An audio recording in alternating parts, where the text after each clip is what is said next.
This is Football Americas. We're coming to you live from Austin, Texas, alongside U.S. men's national team great Hercules Gomez, that's you.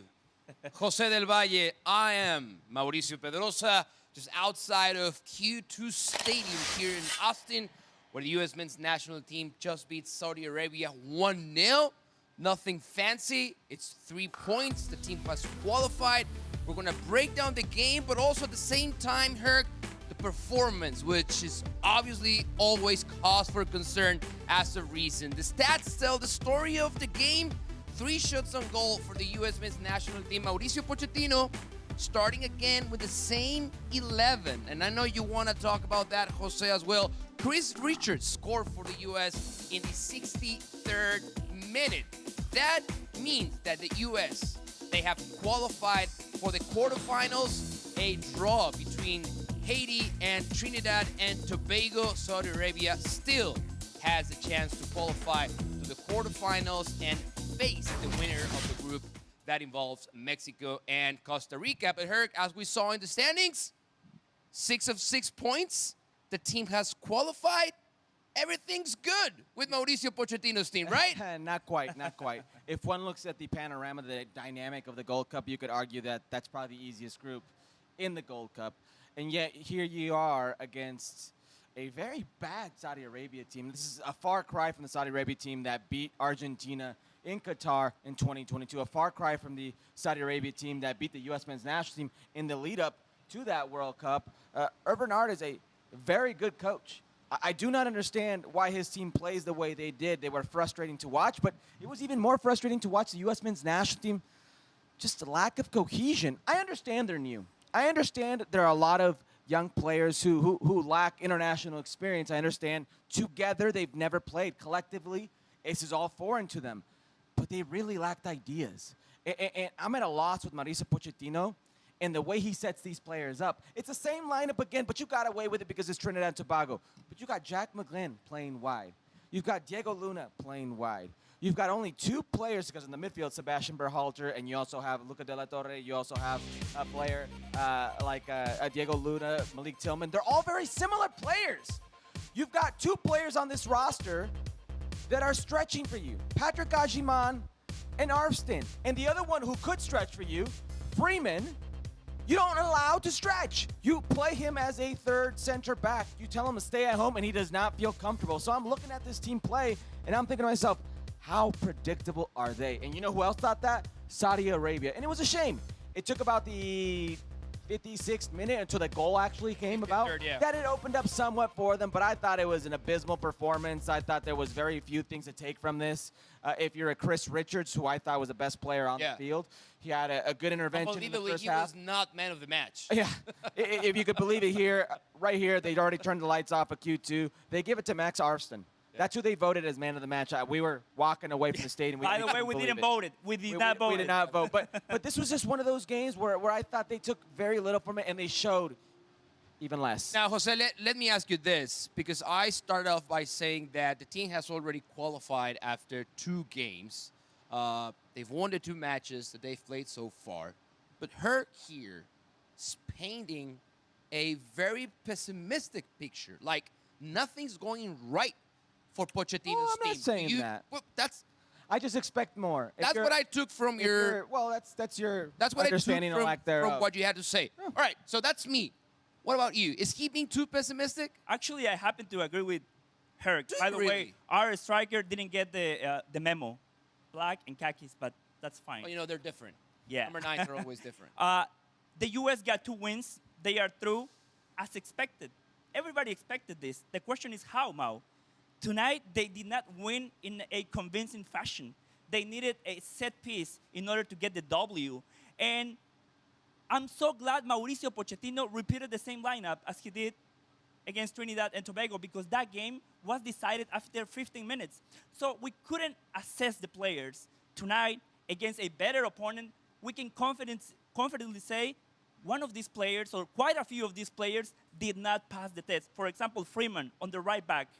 Saudi Arabia had 2 clear chances in the position where Freeman was defending. So, you know, Mauricio Pochettino has to work a lot, because I did not see a team that dominated the game tonight. They win, yes, they did, but I was expecting more out of this team. Now, my question at least is, we all know this group of 26 players is not the same 26 that's going to be the squad a year from today playing in the World Cup. We all know that. Pochettino knows that. Even the players know that. But now you have to see who's really going to create competition around the more established players that are not playing the Gold Cup for different reasons. We've explored that topic ad nauseum. So when you look at this group, let's start with what Jose just said. Nominating this starting 11, did you agree with Pochettino's decision to repeat the same squad that started against Trinidad and Tobago? I'm not against that because you want to build cohesion with Yeah. a team that's not played together. I thought it was eye-opening, if I'm being honest. There's a few things that really stuck out to me. The first, he goes with Matt Freese.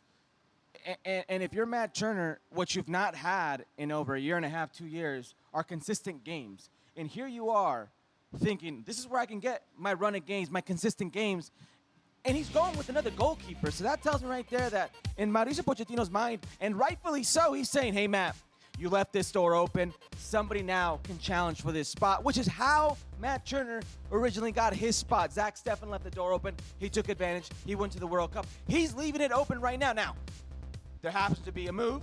He's going to go to Lyon. €8 million move. I don't know how that came about, but he's going. John Textor, the American owner, he's going to invest in him. He's going to have confidence in him. We'll see if the goalkeeper they have right now goes to Roma or not, but if it does, that could be his position. But right now, he's on the outside looking in. So to me, that was an eye-opener. And the second one is the 9 position. It's Patrick Agyemang. And Patrick Agyemang's an easy guy to root for, but he's had his chances in this Gold Cup. He's had his chances in the last 3 or 4 games. And you can see there's an evident lack of quality at the international level. He's still very raw, and that's fine. He's a player that he's taken the long road to where he is, and it's commendable, but he's still not a finished product. He's still a player that really needs to take that leap to the next level. And tonight, I think he showed that maybe that door is open as well. But for him, where do you go from there? Yeah. I mean, Damian Downs is a Bundesliga 2 player. You got Brian White, who's off to an incredible start with the Vancouver Whitecaps, double-digit goals, but they're all unproven at the international level. So at least for now, that's Patrick Agyemang's to lose. But has anybody really raised their hand in that position and said, hey, I'm going to challenge Ricardo Pepi, I'm going to challenge Folarin Balogun, and I'm going to challenge Josh Sargent? I don't think so. But this is also a conversation that has been clearly affected by injuries. Ricardo Pepi was having a fantastic season at PSV, Yeah. and also when he was part of the national team, he was scoring consistently. Now the question is, without Ricardo Pepi being healthy, who can take the spot? And we've had how many players given chances to become at least part of a true competition for the number 9 spot? But here it goes both ways. He goes with the goalkeeper, goes with the number 9. Was there any other part of the field, any other position where you feel like maybe someone, Chris Richard, not only because of the goal he scored, he played really well. You talked Yes. about 2 chances by Saudi Arabia. Yes. He had 1 clearance that was a true goal chance that he played really, really well. Has he made an impression for Mauricio Pochettino? Yes, he did. The play that you're talking about, Mao, that was in the first half. Yeah. That was a sublime block. I thought that was going to be a goal. Yeah. If it hadn't been for Richards, Saudi Arabia was going to take the lead in this game. So he played a great game defensively, and of course offensively. He scored the only goal that allowed the U.S. to get the 3 points. So clearly he made an impression on me, and I hope he made an impression on Mauricio Pochettino. I wanted to add something, Mao, about the striker. I agree with her with the description of Agyemang, but tonight, how many chances did the U.S. create for the striker? How many? No, not many. Not many. So that's got to be your main concern. Well, I'm more worried about him helping himself in those chances. He's not clean with the touch. His movement oftentimes is late because he's got that makeup speed. He's a big physical presence. He's got intangibles physically, that he's fast, he's tall, he's very strong. I think he uses his body well at times, but he doesn't put himself in those positions. And listen, I'll take a guy like Brian White, who maybe hasn't had an opportunity in this Gold Cup, but if you see the way he moves, he creates those opportunities for himself. He's a guy that sniffs in and around the box. Now, I'm not saying he's the answer here, but there are things in Patrick Agyemang's game that need to be refined until you're considered a confident player at that 9 position at this level. I don't think it's a surprise for anybody that Chris Richards No. is one of the best players here. No. I think more than anything, it's a surprise to me that nobody's taken that spot from Tim Ream. Yeah. Tim Ream's 38, 39 years of age, and right now that's still the center back pairing. That's something else I focused on is who will be next to CB1 Chris Richards, and it's still Tim Ream because nobody in this pool wants to take it away from Tim Ream. Or maybe nobody in this pool is capable of taking it away from Tim Ream. Tim Ream doesn't even play as a center back for Charlotte. He's been often played as a left back. So credit to Tim Ream, who at this age is still doing what he needs to do, but he's getting away with it right now. There are going to be games where you're playing against better opposition and you're not going to have a ton of the ball, because when you have the ball, that's Tim Ream's bread and butter. He's a center back that comes out playing, and he's very good. He opens the lanes. He sees things that other center backs don't. But if you make him be physical, if you try him, his athleticism, his age, he can be, at this age, a bit mistake-prone. And I think that comes with the territory of his age. Before we look forward to the third game of this group stage, but more specifically, who would the U.S. men's national team play in the quarterfinals? That is yet to be decided. It's either Mexico or Costa Rica. They're going to play each other. Mexico has now the advantage. Costa Rica has to win the game in order to win the group. Otherwise, Costa Rica would be facing the U.S. men's national team in Minneapolis. But if you see us, specifically me, you would think that I played 95 minutes and gave it my best. It's really hot here in Austin. 95 degrees at Humid as pickup, well. 78% humidity, not ideal conditions. And I won't touch on players' physique and condition. But the fans. This is my first time. I was looking forward to visit this stadium, one of the greatest soccer stadiums in the country. Soccer And specific, we've heard that this is one of the greatest fan bases in the country, but Jose, it was less than 35% attendance tonight. It was kind of disappointing, wasn't it? It was depressing. Depressing. Yes, it was I depressing. went with disappointing. You went with depressing. Yes, I mean, Hammer. the U.S. is such a big country with a huge population. Are you telling me that there are not 21,000 U.S. fans to support their national team in an official match? We can argue about the quality of the Gold Cup, but we're not going to argue that this is CONCACAF's biggest stage. So I was expecting more. Last year, Copa America, Jamaica and Venezuela played right here. Was a sold out. Tomorrow, Guatemala and Panama are going to play here in the same venue. And I'm telling you, Mau, Herrick, there are going to be more people watching tomorrow's game than the game that we just witnessed. So Mauricio Pochettino, he's always talking about creating a culture, right, with his players. I would argue that we have to create a culture in the U.S. fan base as well. I don't know about that. I'm looking at ticket prices right here. Cheapest tickets available, there was $92, $167, $142, $110, $158, $193. You think that's going to be the ticket price for Panama and Guatemala? Yes. I don't think it's going to be like that. Well, only one way to find out. Now, here's the thing. Here's the issue with the U.S. Not only do they, CONCACAF, see that these people can pay, and they're like, wait, let's just charge up the wazoo. But there is, among the fan base right now, this sentiment that, why should I go out and support this fan base? It's a highly unlikable team. Unlike any U.S. men's national team I've been around, clearly, that I've seen, this is a team that's not easy to root for at the moment. There are very difficult times right now.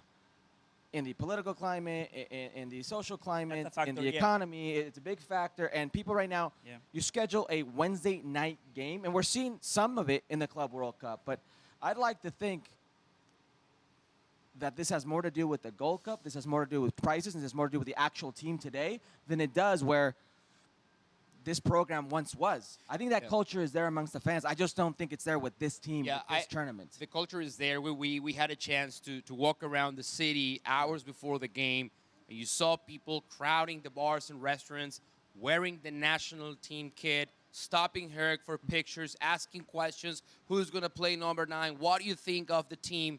I don't know if you got the question, hey, what do you think about Christian Pulisic's decision not to join the team? You know so, and here's why I'm saying it.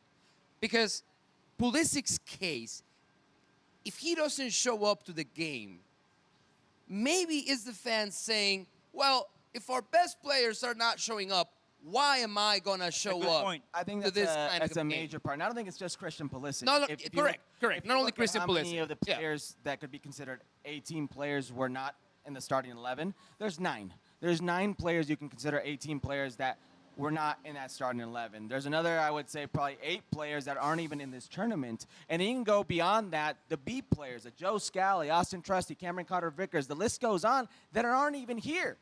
You had, out of the 11 starters today, you had 9 MLS players. And playing in Major League Soccer is fine. But when you have those players and they all have a handful of caps, well, fans are going to notice that. And they're going to say, listen, I have to choose what I spend my money on, what I give my attention to. Now, unfortunately, in our world, our 9 to 5, we cover the Mexican national team quite a lot. And it doesn't matter who they put on the field. It doesn't matter if it's an under-23 team. The fans are going to come out. And those fans will come out and they will spend tons of money, Soldier Field, sell it out. But those fans will go to the hotel room asking you, hey, where's Memo Ochoa? Hey, where's Chucky Lozano? They're not even on the roster. So you can't go into this thinking, well, why does this team do it and why does this one not? I think fans on this side are looking at what they have, what the panorama is, and what the Gold Cup has been treated like, and they're like, yeah, I'm going to wait on this one. All right, before we move on to the next topic, I do want to ask you, Jose, either Mexico or Costa Rica, that's going to be who this U.S. team will face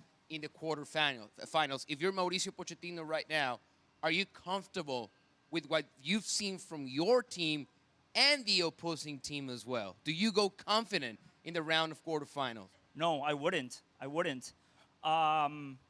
The U.S. against a bad side of Trinidad, they only needed 15 minutes to win the game. The rest of the match, we could not draw any conclusions about the players because the game was pretty much over. Tonight, as I said, even though they won, and we're not arguing against that, they deserve to win. But the question is the how. I was not impressed by this U.S. men's national team. I have not been impressed by Mauricio Pochettino. Remember, Herrick, why did they bring Mauricio Pochettino? They were winning with Greg Berhalter. They were winning the CONCACAF Nations League every year. They were winning it. And they said, with Mauricio Pochettino, we're going to win with flair. We're going to win. Take it to the next level. Exactly. We're going to take it to the next level. We're going to make progress in every single level of the field. And we have not seen that so far. So I will not be confident if I'm Mauricio Pochettino. Now, I don't want to be too hard on Mauricio Pochettino because this team has been regressing since the 2022 World Cup. There's been a clear regression with this team. I think that's evident. But if I'm Matt Crocker, if I'm U.S. Soccer, if I'm a fan, I'd like to hear these individuals assess Mauricio Pochettino's time so far with the U.S. men's national team, because if you're looking for progress, if you're looking for a DNA, if you're looking for identity with the team, what is that? I would love Matt Crocker. I would love Cindy Parlow-Cohen. I would love anybody at U.S. Soccer to come out and save face for Mauricio Pochettino and say, this is what we've seen. This is the progress we've seen from Mauricio Pochettino thus far. Don't hide behind the curtains. Don't hide behind the shield. Come out and say, we support Mauricio Pochettino because these are the facts. This is what we've seen. Now, fans, right now, they're in that, I think it's past the honeymoon stage, but they still want to see something from Mauricio Pochettino. I've defended Mauricio Pochettino because he's not had a full deck. He's not had all the players. But what he has had at hand, you got to show us something. There's got to be an idea. There's got to be a clear identity about how you want to go out there, and I don't think anybody here could tell me this is the way the U.S. has played. This is the way they're going to go forward. Well, remember, we can catch all the action from soccer around the world every day on ESPN FC. Available daily right here on ESPN+.